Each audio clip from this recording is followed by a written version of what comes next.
ダイエットのリバウンドは意志が弱いから起きるのではありません。体の中に減った体重を元に戻す仕組みがあらかじめ組み込まれています。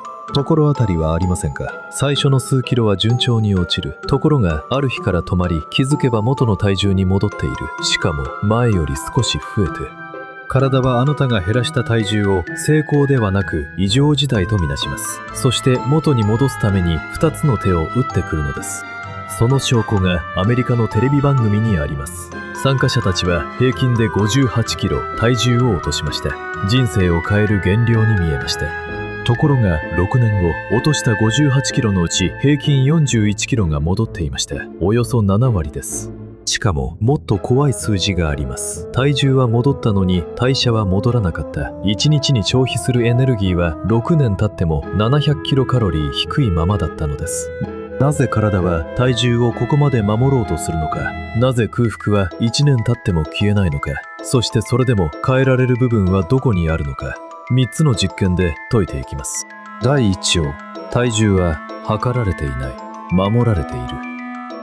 そもそも体は体重をどう扱っているのでしょうか。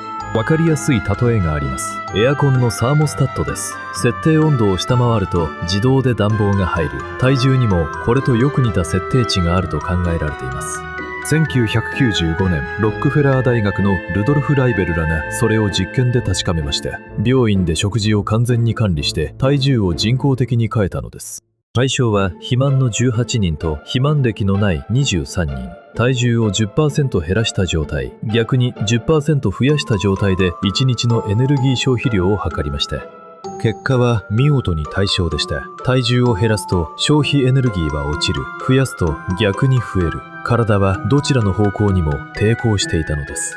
つまり減量した後の体は燃費が良くなります。同じ体重のまま暮らしてきた人よりも少ないエネルギーで動くようになる。減らした人だけが余分な節約を強いられるのです。体からすればこれは合理的な反応です。食べ物が減った時代を生き延びるなら体重が落ちた瞬間に燃費を上げるのが正解だった。体はあなたが痩せたことを飢餓だと思っているのです。第2章、空腹は1年経っても消えない。代謝が落ちるだけならまだ我慢のしようがあります。ところが体はもう一つの手を打ってきます。2011年、オーストラリアのメルボルン大学のサミスランらは50人を10週間の減量プログラムに参加させ、その後1年以上にわたって追跡しました。分かったのは満腹を知らせるレプチン、空腹を知らせるグレリンなど9種類のホルモン、そして本人が感じる空腹感です。開始前、10週後、そして62週後に測定しました。結果です。満腹を知らせるレプチンは62週後、つまり1年2ヶ月経っても元より 35.5% 低いままでした。空腹を知らせるグレリンは逆に増えたまま、そして本人が感じる空腹感も開始前より強いままでした。1年以上、体は空腹の信号を送り続けていたのです。減量の1年後に食べ過ぎてしまう人は気が緩んだわけではありません。1年以上続くホルモンの状態の中で我慢を続けていたのです。整理すると、体は2つの手を同時に打っています。出ていくエネルギーを減らし、入ってくる食欲を増やす挟み撃ちです。第3章、6年後の答え合わせ。では、この挟み撃ちはいつまで続くのでしょうか。序章で触れたあの番組が答えを持っています。ザ・ビゲスト・ルーザーは参加者が極端な食事制限と運動で競う番組です。2016年、研究者たちは参加者14人を番組終了から6年後に再測定しました。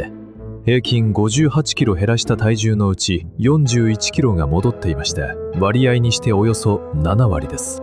そして代謝です。予測される値より1日およそ500キロカロリー低い状態が6年後も続いていました。体重が戻っても代謝は戻らなかったのです。さらに皮肉なことに、減量をよく維持できていた人ほど代謝の落ち込みは大きくなっていました。頑張って維持するほど体は燃費を良くしてしまう。ここは誠実に付け加えます。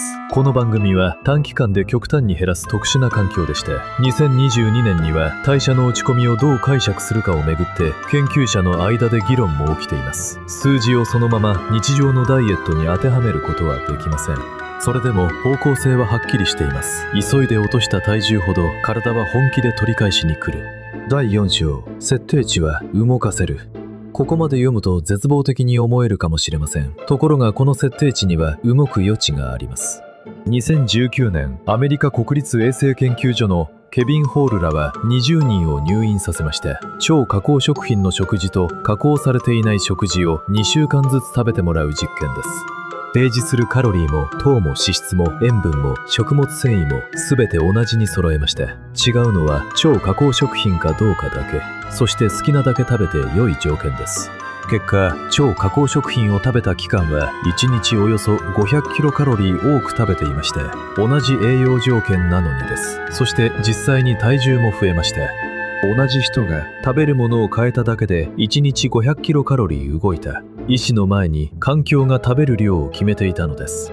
ここから戦略が見えてきます。急いで落とすほど体の抵抗は強くなる。狙うべきは速さではなく、環境を変えて設定値そのものをゆっくりずらすことです。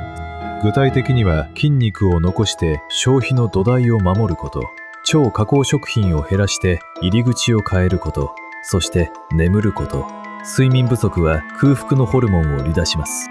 中小、敵は自分ではなかった。ここまでの3つの実験は同じ場所を指しています。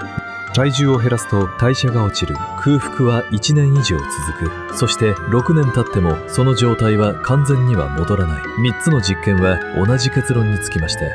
つまりリバウンドはあなたの失敗ではありません。体からすればそれは成功なのです。だとすれば、意志で押し切る戦い方は設計上どうしても不利です。変えるべきは根性の量ではなく、環境とかける時間の方でした。最後にもう一度サーモスタットの話を。設定温度を一気に下げれば暖房は全力で入ります。でもゆっくりなら設定そのものが動く余地がある。あなたが毎朝見ている体重計は今日の数字でしょうか、それとも半年の傾きでしょうか。体が守っているのは多分傾きの方です。